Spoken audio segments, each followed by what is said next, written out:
मुख्यमंत्री नीतीश कुमार जी को लेकर जनता में आक्रोश है, पर जब से वो अलग हुए हैं ये मेरे विश्वास को बढ़ाता है। भले वो अनुसूचित जाति के नेताओं को अपमानित करने की बात हो, जैसे मेरे नेता मेरे पिता आदरणीय रामविलास पासवान जी को उन्होंने अपमानित किया, पूर्व मुख्यमंत्री जी को जिस तरीके से विधानसभा में अपमानित किया, या महिलाओं को लेकर जिस तरीके से उन्होंने अशोभनीय अश्लील शब्दों का इस्तेमाल किया, तो मुझे लगता है कि ये जिम्मेदार रहे हैं इन राज्यों में हार को लेकर। अच्छा, जब कुछ भी होता है बिहार में तो सीधे आपके टारगेट पे सीएम नीतीश कुमार होते हैं, क्योंकि सीएम है तो रहेंगे भी, लेकिन तेजस्वी को लेकर के आप क्यों नहीं बोलते? वो भी तो डिप्टी चीफ मिनिस्टर है। भाई वो कहाँ है? ना 3 में है ना 13 में। दूसरे से चिराग पासवान तेजस्वी से दोस्ती तो नहीं निभा रहे हैं। जिस मुंह से राहुल गांधी आएंगे बिहार में, लोक जनशक्ति पार्टी रामविलास का प्रत्याशी ही हाजीपुर से चुनाव लड़ेगा। नमस्कार, इन खबर पॉडकास्ट के बतकही कार्यक्रम में आपका स्वागत है। मैं विद्याशंकर तिवारी हूं और हमारे साथ है लोजपा प्रमुख चिराग पासवान जी। युवाओं के धड़कन देख रहे हैं, ये भीड़। अब एक बात बताइए, 5 राज्यों में चुनाव हुआ, 3 राज्यों में बीजेपी कहूँ एनडीए कहूँ सफलता मिली। इसके बाद आप किस रूप में देखते हैं बिहार को? बिहार कैसे रिस्पॉन्ड करेगा? भाई मुझे लगता है जिस तरीके से हमारे प्रधानमंत्री आदरणीय नरेंद्र मोदी जी के नेतृत्व में देश की जनता का विश्वास हर बीतते साल के साथ बढ़ता ही जा रहा है, और मैं इसलिए बोल रहा हूँ क्योंकि 14 से बड़ी जीत हम लोग को 19 में देखने को मिली। मेरा विश्वास है कि 24 में 19 से बड़ी जीत होगी। अगर आप 18 में देखें, इन्हीं राज्यों में चुनाव परिणाम उस वक्त कुछ और आए थे। इस बार हम लोग के पक्ष में ये परिणाम आए हैं, तो ये मेरे विश्वास को बढ़ाता है कि हर बीतते साल के साथ जनता का विश्वास हमारे प्रधानमंत्री जी, उनकी जन कल्याण की जो योजनाएँ हैं, गरीबों से जुड़ी हुई जो योजना है, उसके जो लाभार्थी हैं, उन लोगों का विश्वास उन पर बढ़ता जा रहा है। और इसीलिए मैं मानता हूं, ना सिर्फ इन 3 राज्यों के चुनाव परिणामों के आधार पर मैं वैसे भी मानता हूं कि बिहार में मेरे प्रधानमंत्री जी की जो लोकप्रियता है, और जब से मेरे मुख्यमंत्री इस गठबंधन से अलग हुए हैं, क्योंकि उनको लेकर यकीनन मुख्यमंत्री नीतीश कुमार जी को लेकर जनता में आक्रोश है, पर जब से वो अलग हुए हैं ये मेरे विश्वास को बढ़ाता है कि 2024 में 40 की 40 सीटें बिहार से हमारा एनडीए गठबंधन जीते। तो जो बिहार ने संदेश दिया है जातीय सर्वे करा करके, तो ये कार्ड नहीं चलेगा? मुझे लगता है शायद ये बैकफायर ही हुआ है इनके ऊपर, क्योंकि हकीकत है जातीय जनगणना धरातल पर तो होती हुई दिखी नहीं। कितने ऐसे लोग हैं जिन्होंने इस पर प्रश्न खड़े किए। मेरे खुद के शहरबन्नी में मेरा गांव है, मेरे गांव में मेरे परिवार के सदस्य से किसी ने आके नहीं पूछा, मुझसे ही नहीं पूछा गया। तो ऐसे में अगर टेबल पे ही अगर आपको रिपोर्ट तैयार करनी है, तो इस पर किसी का विश्वास कोई रखे, ये संभव नहीं है। और यही कारण है कि इससे मेरे मुख्यमंत्री जी या महागठबंधन की सरकार को लाभ कम और नुकसान ज़्यादा हुआ। तो मुख्यमंत्री जी जो बोल रहे हैं वो भी बैकफायर करेगा? क्योंकि आपने हाल के बयानों का उसको मैं दोहराना नहीं चाहता, जो भी बोले हैं ऑलरेडी बैकफायर किया है। और यही कारण है कि इन 3 राज्यों में जिस तरीके से परिणाम सामने आए हैं, उसमें मेरे मुख्यमंत्री जी के अशोभनीय बयानों का एक बहुत बड़ा योगदान है, जिसको मेरे प्रधानमंत्री जी ने भी प्रमुखता से हर मंच पर उठाने का काम किया। भले वो अनुसूचित जाति के नेताओं को अपमानित करने की बात हो, जैसे मेरे नेता मेरे पिता आदरणीय रामविलास पासवान जी को उन्होंने अपमानित किया, पूर्व मुख्यमंत्री जी को जिस तरीके से विधानसभा में अपमानित किया, या महिलाओं को लेकर जिस तरीके से उन्होंने अशोभनीय अश्लील शब्दों का इस्तेमाल किया, तो मुझे लगता है कि ये जिम्मेदार रहे हैं इन राज्यों में हार को लेकर। अच्छा, जब कुछ भी होता है बिहार में तो सीधे आपके टारगेट पे सीएम नीतीश कुमार होते हैं, क्योंकि सीएम है तो रहेंगे भी, लेकिन तेजस्वी को लेकर के आप क्यों नहीं बोलते? वो भी तो डिप्टी चीफ मिनिस्टर है। भाई वो कहाँ है? ना 3 में है ना 13 में है। राजद एक ऐसा घटक दल है जो अपना एजेंडा तक इस सरकार में लागू नहीं करवा पाई। भाई आपके दल का, हर दल का अपना एजेंडा होता है। मेरा बिहार फर्स्ट बिहारी फर्स्ट है, बट आज आप देखिए सरकारी एजेंडे में राजद का क्या एजेंडा है, किसी को पता भी नहीं है। 7 निश्चय 1 पर काम मुख्यमंत्री पहले कर रहे थे, 7 निश्चय पार्ट 2 पर काम अब हो रहा है।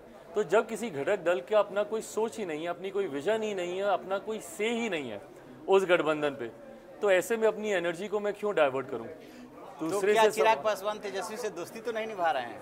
भाई देखिए, राजनीतिक मतभेद अलग हैं। ऐसे तो मेरे मुख्यमंत्री मुझे जब व्यक्तिगत तौर पर मिलते हैं, मैं उनके भी पहुंच होकर उनका आशीर्वाद लेता हूँ। तेजस्वी ज़रूर मेरे छोटे भाई हैं, वो एक रिश्ता हम लोग का ज़रूर रहा है, दोनों परिवारों का रहा है। बट व्यक्तिगत रिश्ते एक तरफ, राजनीतिक मतभेद एक तरफ, जहाँ पे वो गलत थे, हैं या रहेंगे, उन पर भी सवाल ज़रूर उठेगा। युवा बिहारी के रोजगार, स्वाभिमान का मुद्दा आप उठाते रहे। अभी जो रेवंत रेड्डी है उन्होंने डीएनए की बात उठाई। मैं चाहता हूं कि बिहार कांग्रेस उस पर जवाब दे। बिहार कांग्रेस जवाब दे कि जो उन्होंने कहा कि तेलंगाना का डीएनए बिहारी डीएनए से बेहतर है। क्या बिहार कांग्रेस इससे सहमत है?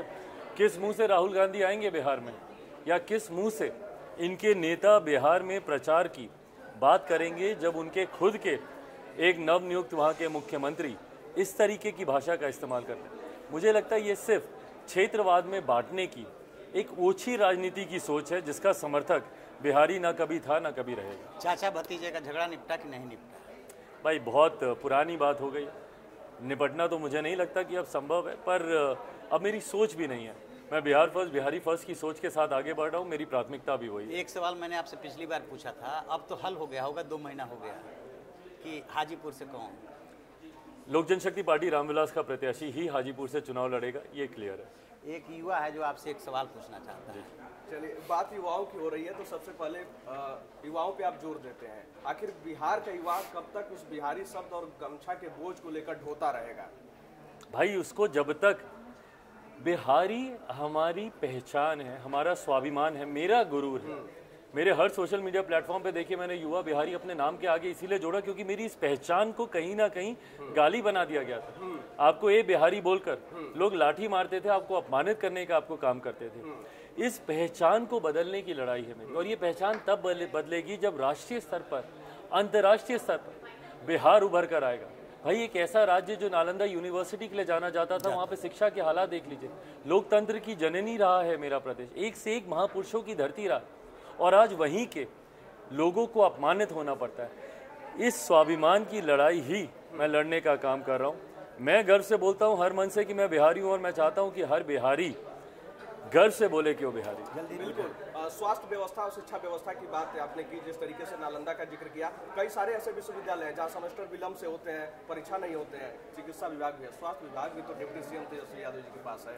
भाई पहले तो शिक्षा का आप देख लीजिए, 3 साल का कोर्स 6-6 साल 5-5 साल में पूरा होता है। डिग्री का 3 साल का कोर्स 5-6 साल में पूरा होता है। ये बिहार की शिक्षा व्यवस्था है। स्वास्थ्य का आपने जिक्र किया, मोतियाबिंद के ऑपरेशन में, एक मात्र छोटे से मोतियाबिंद के ऑपरेशन में लोगों को अपनी आंख निकालने की नौबत आ जाती है। तो ये तमाम बातें बिहार को एक गलत छवि में दुनिया के सामने, देश के सामने प्रस्तुत करती है। इनके जिम्मेदारों को तय करने की जरूरत है। आने वाले समय में एक विकसित सोच रखने वाले नेतृत्व की बिहार को जरूरत है। जैसे आपने बताया कि बिहारी शब्द को आपने अपने सोशल मीडिया प्लेटफॉर्म पर इंगित किया है, तो क्या ये सॉल भी गमछा को इंगित करता है?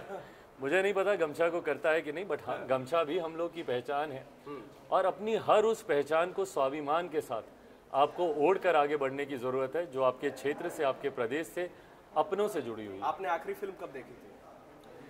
यार बहुत ज़्यादा समय मिलता नहीं है, बट मैं कोशिश करता हूँ कि मैं देखूँ। आखिरी फिल्म मैंने कब देखी हकीकत में अभी तो नहीं याद आ रहा है, बट हाँ मैं कोशिश करता हूँ कि जो नई फिल्में आती हैं मैं उसको देखूँ। भोजपुरी गानों को सुनते हैं?